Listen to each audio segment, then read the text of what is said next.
There's not much to do when all I can is thinking about you. Not doing well, don't know. ये देखें जी, ये क्या कर रहे हो? रात के 1:15 बजे यहाँ पे भूख लग गई है मुझे, क्योंकि मुझे नींद नहीं आ रही थी। मैं अपनी वीडियो एडिट कर रही थी, तो अभी मैं ये खा रही हूँ चिकन फिले।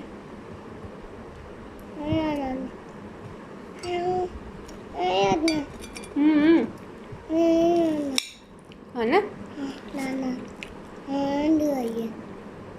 भूख लग रही है। चलें जी, मैं और ज़ियान जी खाएंगे, उसके बाद कोशिश करेंगे, पेट भर गया तो नींद आ जाएगी, है ना? क्या?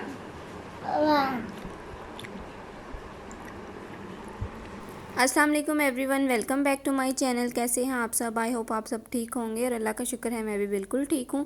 यहाँ पर मैं आपको दिखा रही हूँ होममेड मक्खन, जो मैंने कल बनाया था रात को। असल में मैंने देसी घी निकालना था, तो उसका मैंने जो सारी उसकी तैयारी है ना, वो रात को की थी। और मक्खन को निकालने के बाद मैंने फिर फ्रीज़ कर दिया था, और अभी मैंने फ्रिज में से निकाला उसको और चूल्हे पर चढ़ा दिया। और मैं इसका बनाऊँगी देसी घी। अच्छी तरह से यहाँ पर मैं मक्खन को कर लूँगी मेल्ट।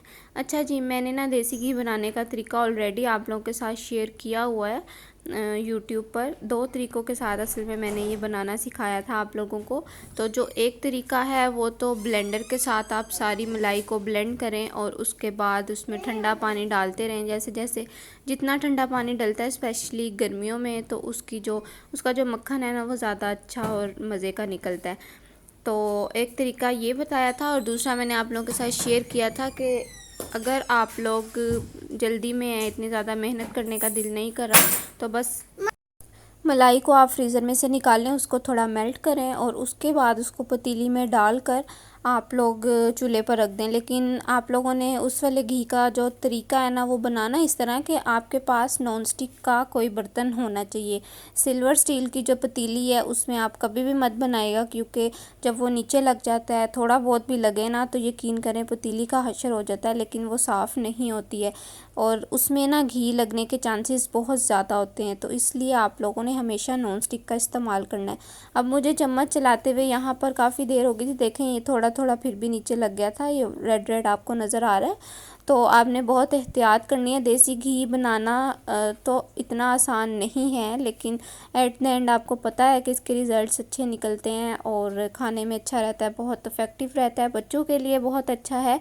मैं स्पेशली ज़यान के लिए ही इतनी मेहनत करती हूँ। वैसे तो मैं बाहर से भी ख़रीद सकती हूँ, उसका ऑलपर्स का देसी घी बहुत अच्छा मिल जाता है। 1000 रुपये का डिब्बा मिलता है उसका कारफोर से। आई थिंक 1000 से थोड़ा ज़्यादा अब हो गया है। और लेकिन मसला सिर्फ ये है कि मैं चाहती हूँ कि ज़यान को होममेड देसी घी दूँ, उसको मैं हर चीज़ में फिर यही खिलाती हूँ।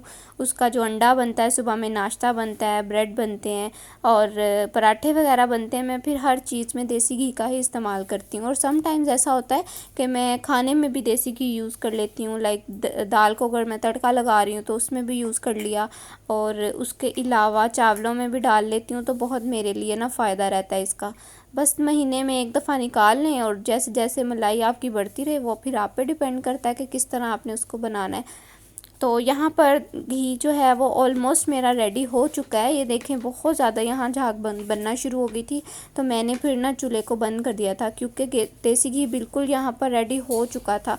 जैसे ही मैंने चूल्हा बंद किया, और इतना गर्म ये ऑयल होता है कि घी होता है कि बहुत ज़्यादा मुश्किल हो जाती है अगर आप चूल्हा टाइम पर बंद ना करें, तो बंद होने के बाद भी वो ना फिर जल जाता है। तो आपने बहुत एहतियात करनी है और जल्दी टाइमली आपने इसका चूल्हा बंद करना है। और ये देखें कितना खूबसूरत कलर निकला है देसी घी का, और इतनी अच्छी इसमें से खुशबू आ रही थी, यकीन करें इतना मज़े का लग रहा था ना। ये मैंने सुबह खाया भी है, तो बहुत अच्छा देसी घी बना था। आप लोग ज़रूर ट्राई कीजिएगा, और अगर फुल रेसिपी देखनी है तो मैं वो डिस्क्रिप्शन में ना लिंक दे दूँगी उसका। अच्छा जी, आज है स्टोरी टाइम। आज मैं आपको एक छोटी सी कहानी सुनाती हूँ जो आज हमारे घर में हुई थी। आतिफ जब ऑफिस से आते हैं ना, तो वो इस तरह से अपना बैग और अपना हेलमेट वगैरह, ग्लव्स, वो सब चीज़ें ना साइड पर रख देते हैं, और अपनी जो कीज़ हैं, बहुत इंपॉर्टेंट कीज़, इनको यहीं पे इसी तरह से फेंक देते हैं। तो आज हुआ ऐसा कि एज़ यूजुअल उन्होंने अपनी चीज़ों को रखा है और कीज़ भी यहीं पर फेंक दिए हैं। और उसके बाद मैं अपने कामों में बिज़ी थी और आतिफ़ भी खाना वाना खा कर तो अपने काम में बिज़ी हो गए थे और हमें बिल्कुल याद नहीं था कि कीज़ कहाँ हैं। जब उन्हें याद आया कि उन्होंने बाहर जाना है तो कीज़ ढूंढे हम लोग, पूरा घर छान लिया, कहीं से हमें कीज़ ना मिले। मैं कहूँ यहाँ पे ही रखी थी आतिफ़ आपने, मैंने खुद देखी हैं यहीं पे ही रखी हुई थी और ज़यान ने भी नहीं छेड़ा है, इधर ही थी। हर जगह मैंने कीज़ ढूंढ ली लेकिन मुझे नहीं मिली। अनफॉर्चुनेटली हुआ ऐसा कि जब आतिफ़ ऑफिस से आए थे ना तो मेरा ये बैग जो आप हैंड बैग देख रहे हैं वो यहीं पर रखा था और मैंने फिर इस बैग को ना उठाकर तो अलमारी में रख दिया कि सामने रखा है, इसको उठा के मैं रख देती हूँ। ऐसी ज़यान फिर हर चीज़ में घुसता है। बैग उठाकर मैंने रख दिया और जब हम चाबी ढूंढते रहे ना तो बस मुझे कहीं से चाबी नहीं मिल रही थी। मैंने कहा चलें ठीक है, अब मिल तो रही नहीं है तो मैं ऐसा करती हूँ कि आपको ना अपनी चाबी देती हूँ, तो आप उसके साथ जाएं और जो काम करना है करके आ जाएं। जैसे ही मैंने अपनी चाबी देने के लिए बैग खोला तो ये बैग के अंदर से निकली, ये जो कीज़ है ना ये बैग के अंदर से निकली। मुझे कोई इतना गुस्सा आया ज़यान पर, लेकिन बच्चा है मैं उसको कुछ कह भी नहीं सकती थी। उससे इतना पूछा ज़यान कीज़ कहाँ है, लेकिन उसे कुछ पता नहीं चल रहा था। और फाइनली कीज़ जो है ना वो मेरे बैग में से निकल चुकी थी और मैंने अल्लाह का शुक्र अदा किया कि मिल गए हैं। और मैंने सोचा कि मैं ना रोज़ की एक स्टोरी इस तरह की आप लोगों के साथ शेयर करूंगी, क्योंकि ऐसी स्टोरीज़ ना मेरे घर में तो बहुत होती हैं और आई एम श्योर कि आप सबके घरों में भी बच्चे इसी तरह से करते होंगे, क्योंकि बच्चे हैं चीज़ें रख कर भूल जाते हैं। तो बस यहीं तक था आज का व्लॉग। इंशाल्लाह आप सबसे मिलूँगी कल के व्लॉग में और कोशिश करूँगी कि कल भी कोई अच्छी सी स्टोरी आप लोगों के साथ शेयर करूँ, है ना इंटरेस्टिंग बात। तो चलें जी, इसके साथ ही आप लोगों से चाहूँगी इजाज़त। इंशाल्लाह आप सबसे मुलाकात होगी कल के व्लॉग में। अपना बहुत सारा ख्याल रखिएगा और मुझे रखिएगा अपनी दुआओं में याद। Till then bye, take care, अल्लाह हाफिज़।